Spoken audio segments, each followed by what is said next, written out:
దేవుని పరిశుద్ధ నామమునకు మహిమ కలుగునుగాక. ప్రభు పేరట గ్రూప్లో ఉన్న బిడ్డలందరికీ నా హృదయపూర్వక వందనాలు తెలియజేస్తున్నాను. ఈ దినము మనము 14వ అధ్యాయం వరకు నిన్నటి వరకు నేర్చుకున్నాం సంఖ్యాకాండం. ఇదంతా కూడా అరణ్య యాత్రలో మోషే నడిపిస్తున్నటువంటి ఇశ్రాయేలు జనాంగములో జరుగుతున్నటువంటి పంపిస్తున్న మరి ప్రతి చర్య, వెళ్ళిన ప్రతి చోట వాళ్ళు ఉన్న విధానం, వాళ్ళు నడుచుకున్న విధానం, మరి దేవుడు వాళ్ళతో మాట్లాడిన విధానం, ఇవన్నీ కూడా మనం వరుసగా నేర్చుకుంటున్నాం. ఇప్పుడు ఈరోజు మనము 16వ అధ్యాయంను మరి దయచేసి నేర్చుకుందాం. ఈ 16వ అధ్యాయంలో కోరహు కుమారుల గురించి, కోరహు అలాగే లేవి మునిమడును కహాతుకు మనమడును ఇస్నారు కుమారుడును కోరహు, రూబేనీయులు ఏలియాబు కుమారులైన దాతాను అభిరాములు, అలాగే ఇంకా పెలేతు కుమారుడైన ఓను, వీళ్ళందరూ ఒక గ్రూపు. ఈ గ్రూపును గురించి మనకు ఈ దినం మనం నేర్చుకున్నాం. వీళ్ళంతా కలిసి ఏం చేశారంట? వీళ్ళందరంట మామూలు మనుషులు కాదండి, ఇశ్రాయేలీలలో పేరు పొందిన సభికులు, సమాజ ప్రధానులైన ఇంకా 250 మంది కూడా ఈ మోషేకు ఎదురుగా. ఇప్పుడు నేను చదివిన పేర్లన్నీ తర్వాత ఇంకా 250 మంది పేరు పొందిన సభికులట, సమాజ ప్రధానులట. వీళ్ళందరూ 250 మంది కలిసి మోషేకు విరోధంగా పోగుపడ్డారంటండి. అహరోనులకు విరోధంగా పోగుపడి ఏమంటూ, మీతో మాకు ఇక పని లేదు, ఈ సర్వ సమాజములోని ప్రతివాడును పరిశుద్ధుడే, యెహోవా వారి మధ్య ఉన్నాడు, యెహోవా సంఘము మీద మిమ్ముని మీరు ఎలా హెచ్చించుకొంచున్నారు అని అన్నారు. మోషే ఆ మాట విని సాగిలపడ్డాడు. మనము 12వ అధ్యాయంలో ప్రభు చెప్పాడు, మోషే లాంటి వాడు ఎవడు లేడు, భూమి మీద ఉన్న అందరిలో మిక్కిలి సాత్వికుడు అని దేవుడు నమ్మకమైన వాడు అని చెప్పి సాక్ష్యం ఇచ్చిన సంగతి మనందరికీ తెలుసు. ఇంత మిక్కిలి సాత్వికుడైన ఈ మోషే ప్రతిసారి వీళ్ళు ఎదురు తిరిగినప్పుడల్లా, విరోధంగా మాట్లాడినప్పుడల్లా, విరోధంగా ప్రవర్తించినప్పుడల్లా, దైవ విరోధ ప్రతి కార్యం అప్పుడు కూడా మరి ఇతను సాగిల పడ్డారే కానీ మోషే అహరోనులు వాళ్ళని ఏమనలే. అంటే ఒక మాట ఏమంటున్నారంటే, దేవుడు సన్నిధిలో ఎవడు పరిశుద్ధుడో, ఎవడు తనవాడో, ఎవరు తనవాడు కాడు దేవుడే తెలియజేస్తాడు కదా. కంగారెందుకు? వాడిని దేవుడు సన్నిధికి రాణిస్తాడు. కాబట్టి మీరు ఆయన ఏర్పరచుకున్న వారిని తన యొద్దకు చేర్చుకొను గనక మీరు ఒకసారి ఈ పని చెయ్యండి. మీ ధూపార్తులన్నీ పట్టుకొని మరి అగ్ని ఉంచి యెహోవా సన్నిధికి రేపు వాటిని తీసుకొచ్చి ధూపద్రవ్యం వేయండి. అప్పుడు యెహోవా ఏ మనుషుని ఏర్పరచుకున్నో వాడే పరిశుద్ధుడు.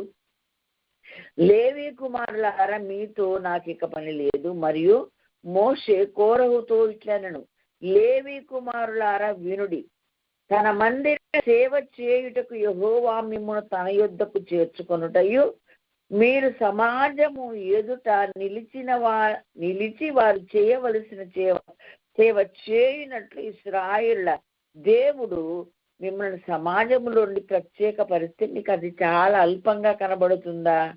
ఇంకా మీరు ఎలా ఉన్నారు అనంటే, ఆయన నిన్నును నీతో లేవీయులని గోత్రపు వారందరినీ చేర్చుకున్నాడు కదా. మీరేం కోరుకుంటున్నారు?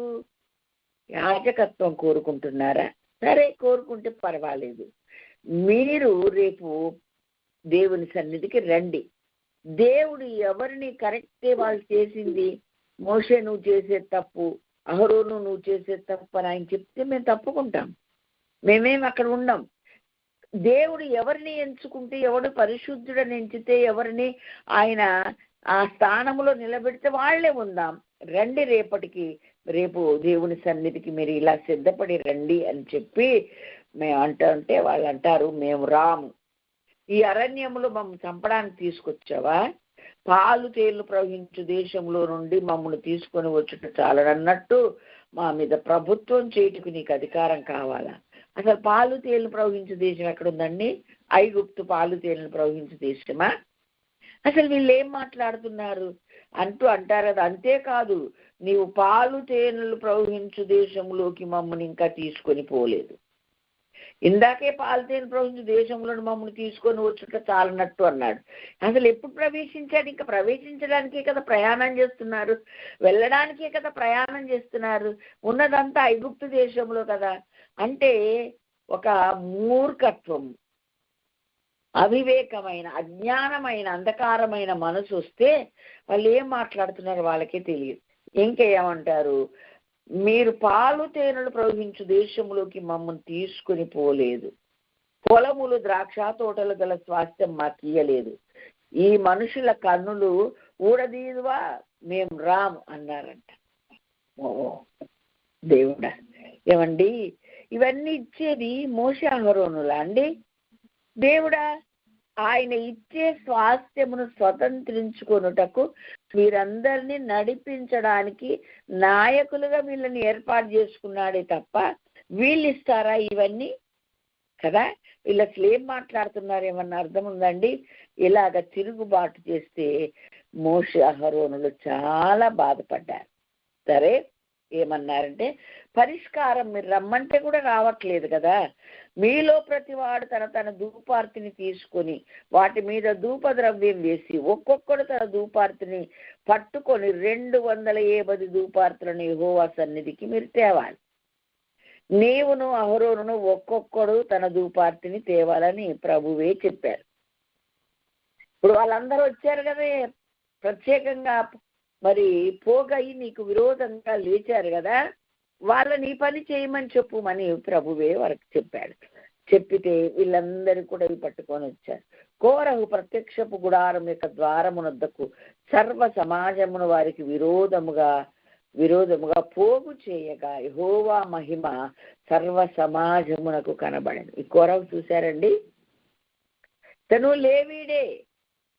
ఈ విధంగా చేసి వీళ్ళందరినీ వ్యతిరేకంగా పోగు చేస్తాడు.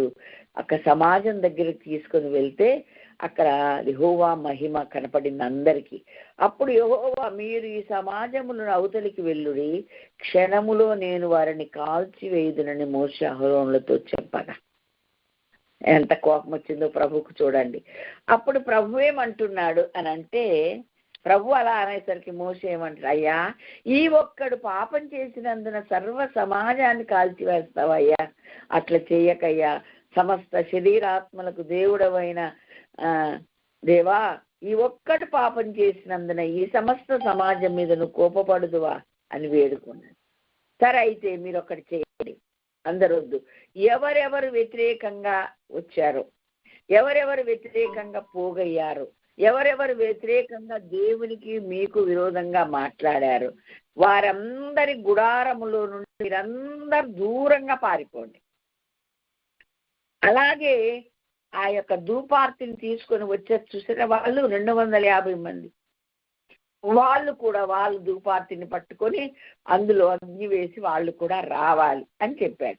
చెప్పి ఏమంటాడు? మీరందరూ వారి వారి నివాసంలో దూరంగా వెళ్ళిపోండి అని చెప్పి 28వ వచనం నేను చదువుతున్నా. మోషే, ఈ సమస్త కార్యములను చేయుటకు యెహోవా నన్ను పంపిననియు నా అంతట నేనే వాటిని చేయలేదని దీని వలన మీరు తెలుసుకొందురు. మనుషులందరికీ వచ్చు మరణము వంటి మరణం వీరు పొందిన ఎడలను, సమస్త మనుషులు కలిగినదే వీరికి కలిగిన ఎడలను యెహోవా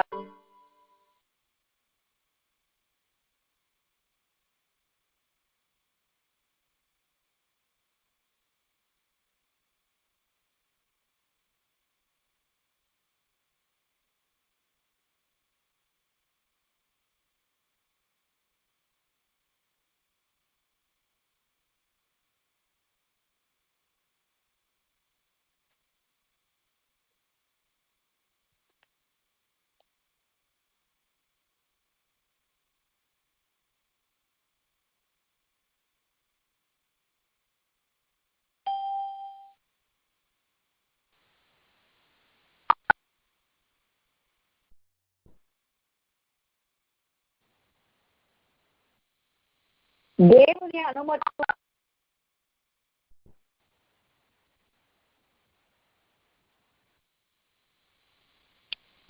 దేవుని అనుమతితోనే ఆయన నన్నే పంపినాని ఈ కార్యం ద్వారా మీరు తెలుసుకుంటారు. నా అంతటా నేను రాలేదు, నాదేమీ లేదు, దేవుడే నన్ను పంపాడు అని మీరందరూ గ్రహించినట్టు.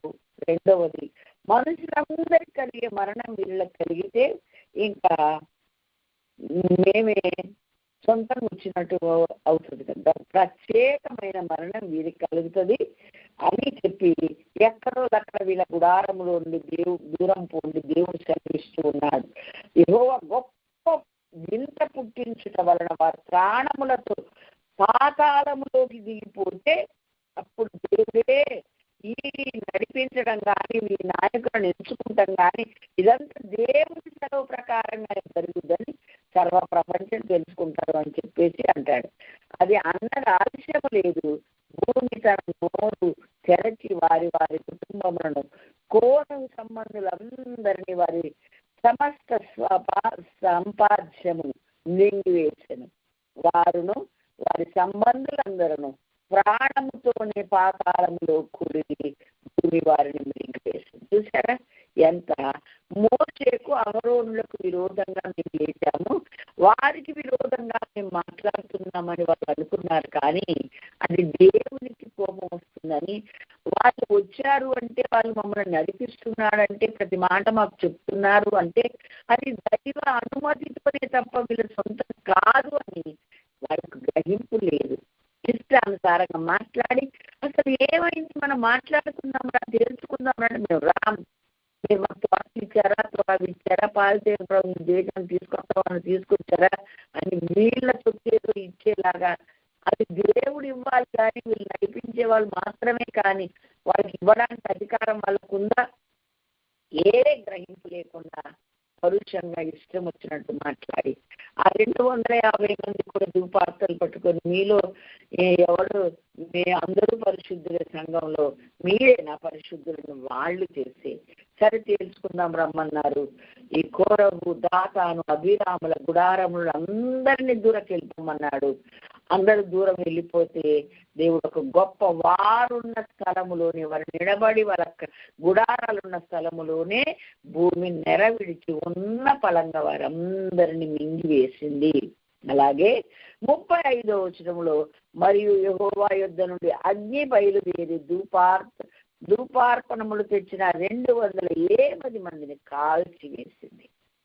అటు 250 మంది కాలిపోయారు, ఇటు ఈ 3 కుటుంబాలన్నీ కూడా వ్యతిరేకంగా లేచిన ఈ కుటుంబాలన్నీ కూడా భూమిలో ఉన్న ఫలంగా భూమి నోరు తెరిచి ముంగి వేసిందని రాయబడి ఉంది. అవి జరిగేసరికి చాలా మంది వామో మమ్మల్ని ముంగేస్తారేమో భూమి అని కొంతమంది అంతా పారిపోయారు.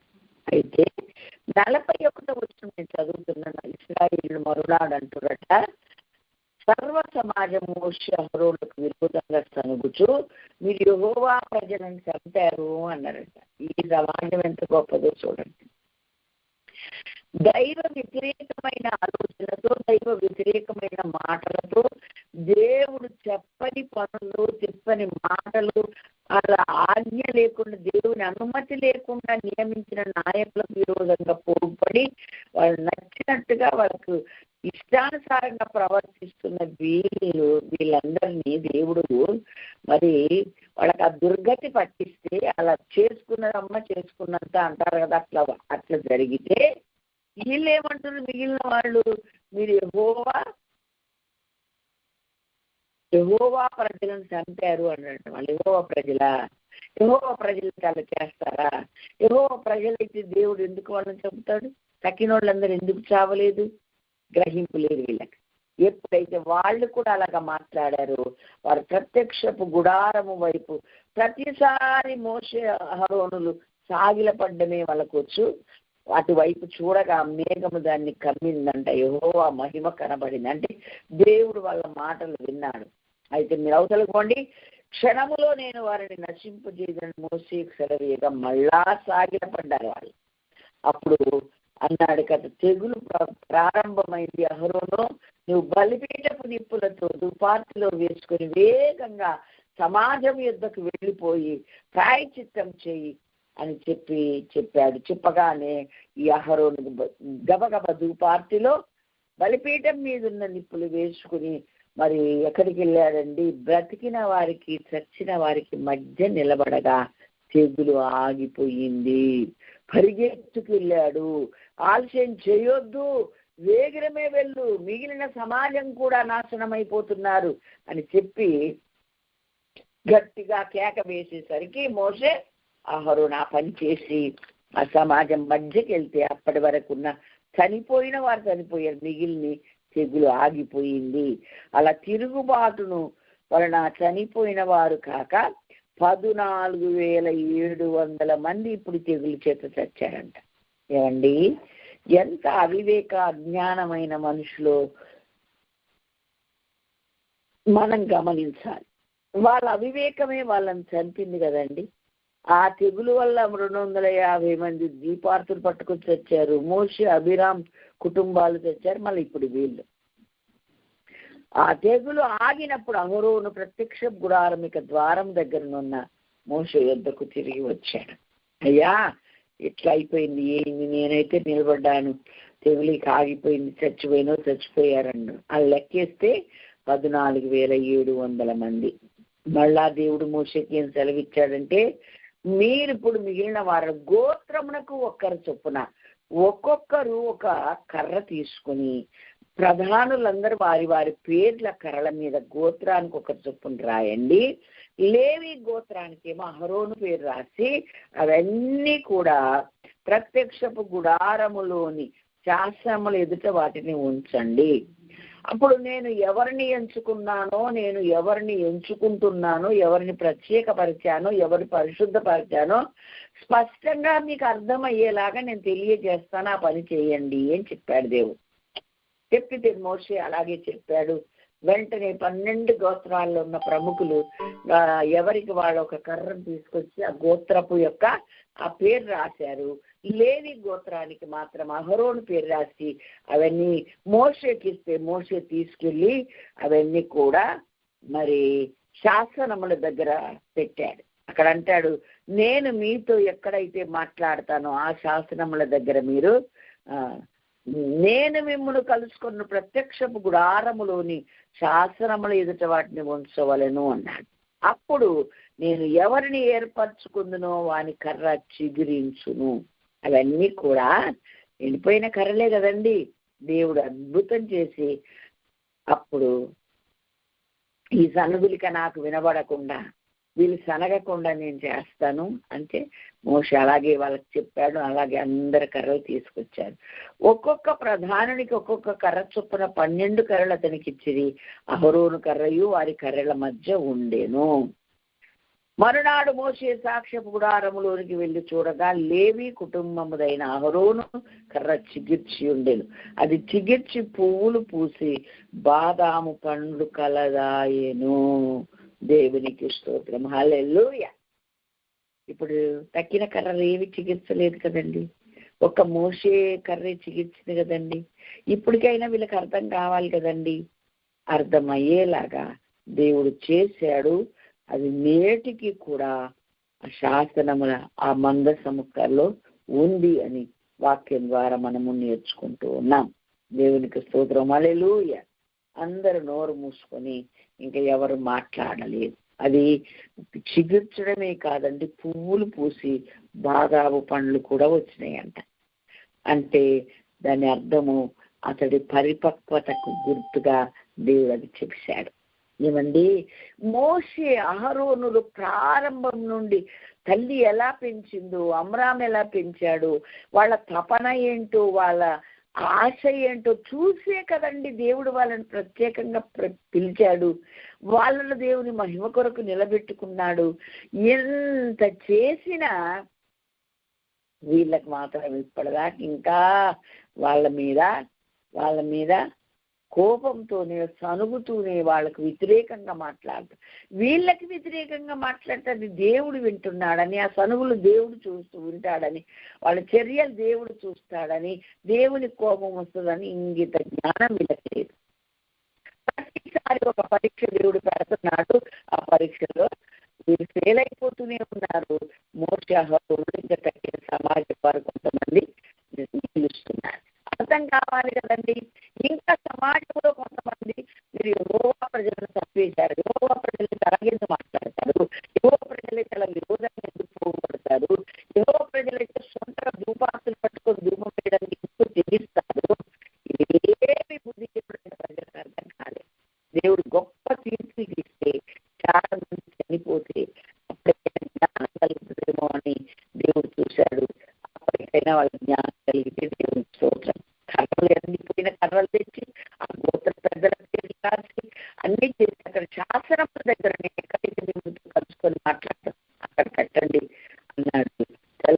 చూస్తే అన్ని కూడా ఎలా ఉన్నాయి అలాగే ఉన్నాయి. ఒక్క హరోను మాత్రం మరి అది చిగిర్చింది, పువ్వులు పూసింది, బాదాము పండ్లు అయింది. దేవునికి మహిమ కలిగినగా. ఇప్పటికైనా వీరు కన్నులు తెరవబడి వీరు దేవుని కార్యాలను అర్థం చేసుకుంటే ధన్యులని వాక్యం ద్వారా మనం నేర్చుకుంటున్నాం. దేవునికి స్తోత్రం. హల్లెలూయా. ఇక్కడ గ్రహించాల్సింది ఏంటంటే ఈ యొక్క కోరహు, నేను నా మటుకు నేను బైబిల్ అంతా చదువుకునేటప్పుడు కోరహు కుమారుడు అని కీర్తనలలో రాసి ఉండడం చూశాను. ఏంటి కోరహు కుమారుడు? అందరికీ నోటీస్.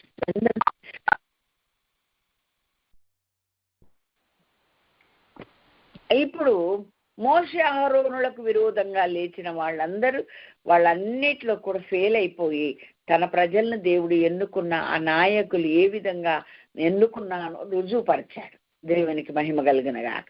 సరే, నేను వాక్యాన్ని ధ్యానించేటప్పుడు కీర్తనలు కోరహు కుమారులు ఉంటే అందరూ మరి అక్కడ చనిపోయారు కదా, భూమి నెర విడిచి నోరు తెరిచి అందరిని మింగేసిందని ఉంది కదా, ఇదేంటి ఇక్కడ మళ్ళీ వీళ్ళు కోరహు కుమారులని ఉంది అని నేను అమ్మ వాళ్ళని అడిగాను. నేనే సొంతం రీసెర్చ్ చేశాను.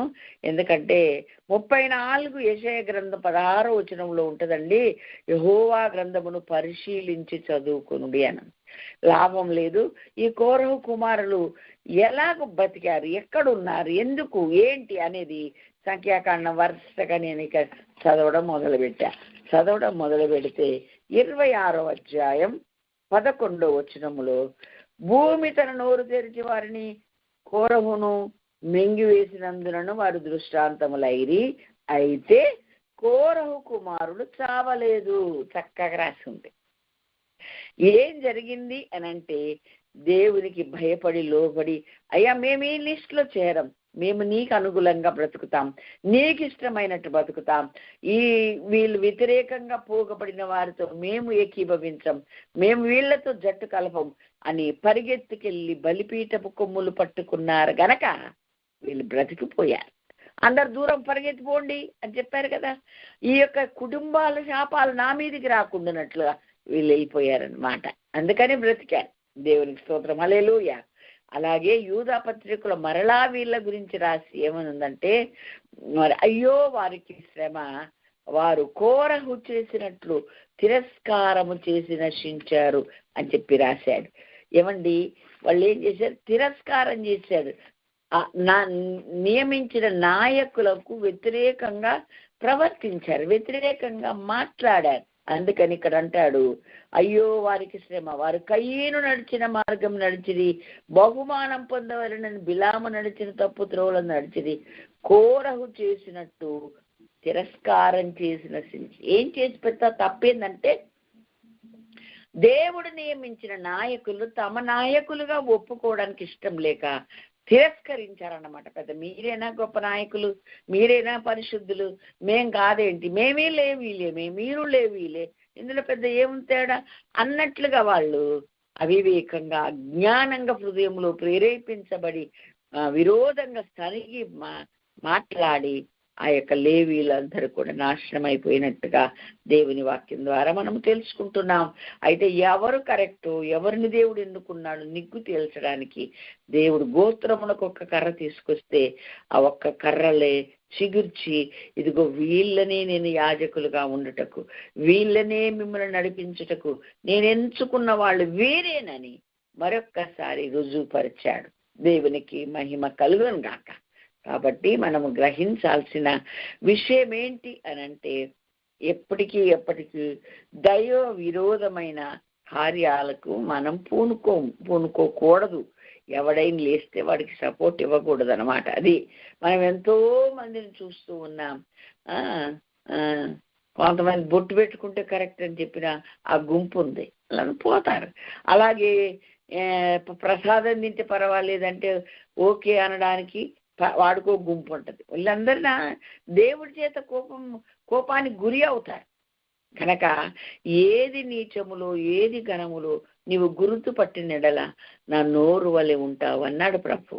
అలాగా యాజకులతో చెప్పాడు దేవుడు, ఏది సాధారణమైనదో ఏది ప్రతిష్ఠితమైనదో నా జనులకు తెలుసుకున్నట్టుకు వారు నేర్పరు అని చెప్పాడు.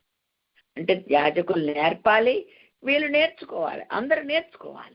నేర్చుకున్నది మనసులో పెట్టుకొని అలాగే బ్రతకాలి తప్ప నీ కోపం వచ్చినప్పుడు పక్కకు పడేసి నువ్వే గొప్ప ఏంటి, నువ్వే పెద్ద అధికారి ఏంటి, నువ్వే పరిశుద్ధులు ఏంటి, మేమందరం కాదేంటి అనే అవివేక అజ్ఞానమైన మాటలు మాట్లాడకూడదు అని ఇప్పుడు ఒక గొప్ప పాఠం దేవుడి గ్రంథంలో నుండి మనందరికీ తెలియజేస్తూ ఉన్నాడు. ఎవరు లోబడతారో, ఎవరు దేవుని మాటకు భయపడతారో, ఎవరు దేవుడు నియమించిన నాయకులను గౌరవిస్తారో వారు ధన్యులని, వారు దీవించబడతారని మనం తెలుసుకున్నాం. వ్యతిరేకంగా వెళ్ళిన వారందరూ, ఒకరేమో అగ్ని పైనుండి దిగొచ్చి ఆ 250 మందిని కాల్చేసింది. మరి తక్కినటువంటి వీళ్ళనేమో భూమి వీళ్ళ గుడారాలతో, వీళ్ళ ప్రజలతో సహా మరి గుడారాలలో ఉన్న ఫలంగా వాళ్ళు భూమిలో కూరుకుపోయారని, భూమి నోరు తెరిచేసి వాళ్ళని మింగిందని మనం వాక్యం ద్వారా తెలుసుకున్నాం. కాబట్టి మనం ఎవరం అలాగా ఎప్పటికీ ఆలోచించకూడదు, పని చేయకూడదు అన్నది దేవుడు మనకు నేర్పిస్తున్న సత్యం. ఈ విధంగా వీళ్ళు ఇంకా యాత్ర కొనసాగుతూనే ఉందండి.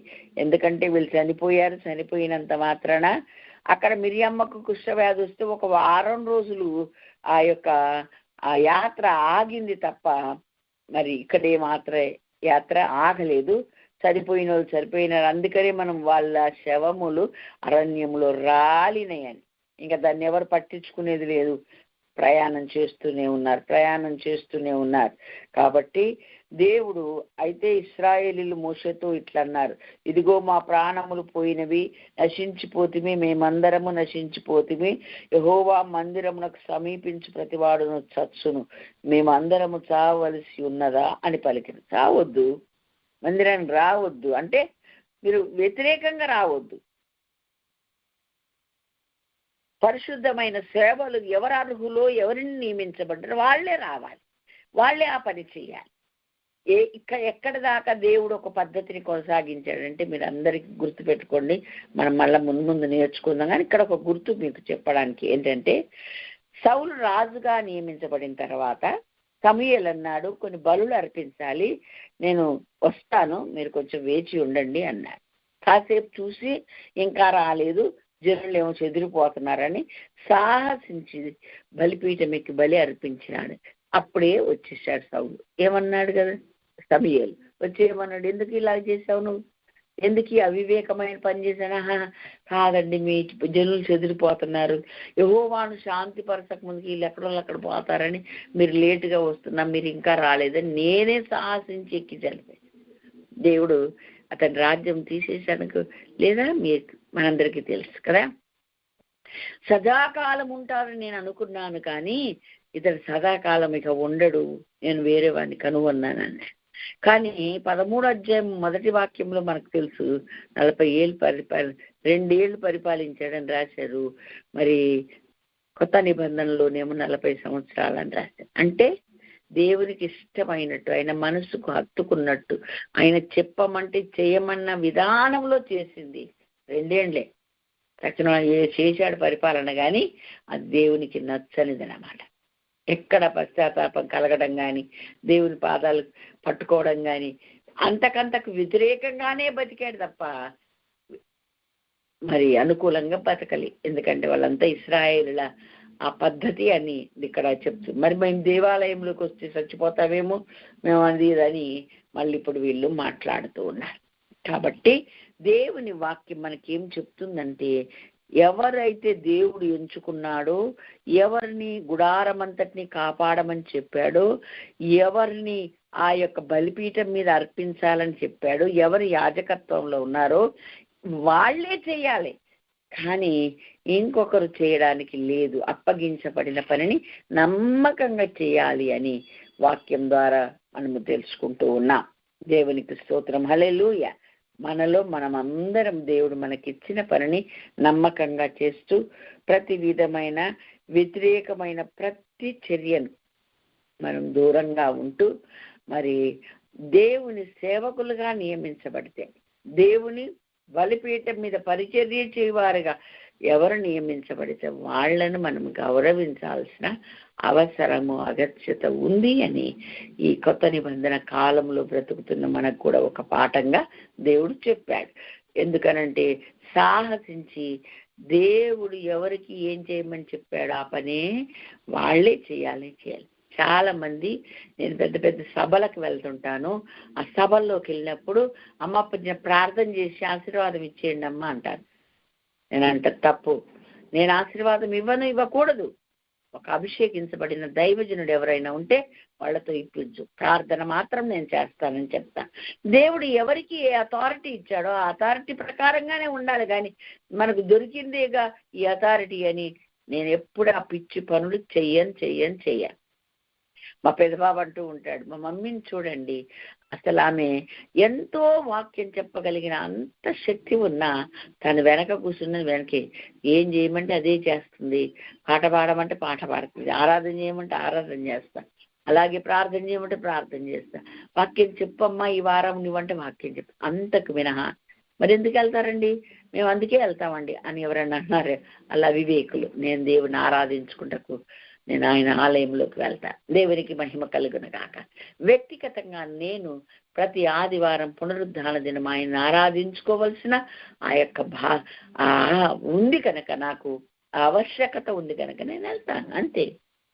కాబట్టి మనం ఎక్కడ ఉండాలో అక్కడే ఉండాలి. సాహసించి చేసి నష్టపోయిన వాళ్ళు ఎంతో మందిని చూశారు. అందుకనే వారికి దృష్టాంతములుగా సంభవించి యుగాంతమందున్న మనకు బుద్ధి కలుగుటకే వ్రాయబడి ఉన్నాయి. చాలా మంది ఆడవాళ్ళు అభిషేకించి సేవకు పంపిస్తూ ఉండడం నేను చూశాను. వాళ్ళకి ఎక్కడ తండ్రి అథారిటీ దేవుడు ఇవ్వలేదండి. అలాంటి తెలియలేని, ఆజ్ఞాపించని, దేవుడు అనుమతించని పని ఎవ్వరు ఎక్కడ చేయకూడదని వాక్యం ద్వారా మనం తెలుసుకుంటూ ఉన్నాం. కాబట్టి దేవుడు ఎవరికి అథారిటీ ఇచ్చాడో వాళ్లే చేయాలని మోషే కాలంలోనే రుజువైపోయింది. అవివేకంగా, అజ్ఞానంగా పని చేయడానికి ముందుకొచ్చిన వాళ్ళందరూ మీరే పరిశుద్ధులమేం కాదు అయ్యని చెప్పిన వాళ్ళందరూ అన్యాయంగా నశించిపోయారు. కాబట్టి ఎవరిని దేవుడు ఎంచుకున్నాడో వారి యొక్క కర్ర ఎంత చక్కగా చిగిర్చి పువ్వులు పూసి పాదంకాయలు కాయడం అంటే ఎంతో అద్భుతం అన్నమాట. ఆయన ఏమైనా చేయగలడు, ఏమైనా చేసి తన ప్రజలు నేను ఏర్పరచుకున్నాను అంటే, ఇప్పుడు దేవుడు వాళ్ళు ఏర్పరచుకుంది ఆయనకే తెలియనంత మాట్లాడుతున్నారు వీళ్ళు. దేవుని ప్రజలు మీరు చంపేశారన్నాడు. చూసారా, అనవసరంగా మళ్ళా తెగులు వచ్చి 14,700 మందిని చచ్చిపోయారు. దేవుని ప్రజల వాళ్ళు దైవ విరోధానికి వారు ఒడిగడితే, దైవ విరోధమైన మాటలు మాట్లాడితే వాళ్ళు దేవుని ప్రజలు ఎలాగయ్యారండి? కొంచెం కూడా జ్ఞానం, విచక్షణ లేకుండా ప్రవర్తించిన వాళ్ళందరూ ఆ స్పాట్లోనే చనిపోయారు. కానీ భయపడి లోబడిన వారు, ఆ యొక్క అమ్మో వీళ్ళ పాపంలో మాకు పాలు పంపు లేదని కోరహు కుమారుడు పారిపోయి బలిపీఠం కొమ్మలు పట్టుకున్నందున వాళ్ళు బ్రతికారు. దేవునికి స్తోత్రం, హల్లెలూయా. వాళ్ళు ఎన్నో కీర్తనలు, అర్థవంతమైన ధ్యానపూర్వకమైన కీర్తనలు ఎన్నో రాశారు. దేవునికి స్తోత్రం, హల్లెలూయా. కాబట్టి మనం అందరము కూడా 43వ కీర్తన మనము చదివితే కోరహు కుమారులది అక్కడ ఏమని రాయబడి ఉందంటే, బలిపీఠం గురించి వాళ్ళు రాస్తూ ఏమని రాశారండి అంటే, అది నాకు చాలా మంచిగా అనిపిస్తుంది. 43 నీ వెలుగు నీ సత్యము చేయుము, అవి నాకు త్రోవ చూపును, అవి నీ పరిశుద్ధ పర్వతమునకు నీ నివాస స్థలమునకు నన్ను తోడుకొని వచ్చు. అప్పుడు నేను దేవుని బలిపీఠమునొద్దకు నాకు ఆనంద సంతోషములు కలగచేయు దేవుని యొద్దకు చేరుదును. దేవునికి స్తోత్రం, హల్లెలూయా. కనుక జ్ఞానం కలిగిన వాళ్ళు, తెలుసుకున్న వాళ్ళు కోరహు కుమారులు, తెలుసుకున్న వాళ్ళు తక్కిన వాళ్ళందరూ నశించిపోయారు. ఎప్పుడు కూడా వాక్యాన్ని అర్థం చేసుకోవాలి, వాక్యానికి లోబడాలి, వాక్యం ఏం చెప్తుందో గ్రహించాలి. చదివినప్పుడు అర్థం కాకపోతే చెప్పుతున్న పెద్దల మాట అయినా మనము విని వాక్యానుసారంగా మనం ప్రవర్తించడం ఎంతైనా మేలుకరమని వాక్యం ద్వారా మనం తెలుసుకుంటున్నాం. ఈ 16-17 అధ్యాయాల్లో ఎంత దైవ వ్యతిరేకమైన పనులు చేసి ఇశ్రాయేల్ జనాంగంలో ఎంత మంది చనిపోయారో నాకు తెలుస్తుంది. కనుక మనమందరము ప్రభువుకి ఇష్టానుసారంగా, ప్రభు మెచ్చేలాగా, ప్రభుకు అనుగుణంగా ఆయన యొక్క ఆయన మహిమ తెచ్చే వారంగా మనమందరం ఉందాం. వ్యతిరేకమైన ప్రతిసారి ఆయన గుడారంలోకి దిగొచ్చి ఆయన మహిమ కనబడుతూనే ఉంది. చూసి భయపడి లోబడి, అమ్మో మళ్ళీ ఇప్పుడు దేవుడు దిగొచ్చాడంటే కోపంతోనే దిగొస్తాడు కదా, మరి మాకు ఏ శిక్ష వేస్తాడన్న ఆలోచన ఎంత మాత్రం లేదు వాళ్ళ కదండి. ఎందుకంటే మిరియమ్మ అహరోనులు వ్యతిరేకంగా మాట్లాడితే దేవుడు అక్కడ కలిగించాడు కదా. ఆ మిరియమ్మకి వెంటనే నొసట కుష్ఠరోగం వచ్చింది కదా. వాళ్ళకి అందరు చూశారు కదండి, అయినా బుద్ధి జ్ఞానం లేకుండా ప్రవర్తించారు. కాబట్టి మనం అట్లా ఉండొద్దని మనం చాలా జాగ్రత్తగా వాక్యాన్ని చదువుకుంటూ వాక్యానుసారంగా జీవిస్తూ, మరి వాక్య వ్యతిరేక ఆలోచనలు కూడా, మాటలు కూడా మన నోట రాకుండా, ఇక చర్యల దాకా అవసరం లేదు. మాట్లాడినా సనిగినా చనిపోయారని మరి 1 కొరింథీ 10వ అధ్యాయంలో మనకంతా తెలుసు కదా. కాబట్టి వారిలాగా మనం ఉండొద్దు అని అక్కడ రాశాయి. కాబట్టి మనం అందరము దైవ వాక్యం అనుగుణంగా వాక్యము చేత మరి ఉపదేశించబడిన వారు, ఉపదేశానికి లోబడిన వారమై భయముతో భక్తితో మన రక్షణను కొనసాగించుకున్న గొప్ప ఎగ్జాంపుల్ వీళ్ళు.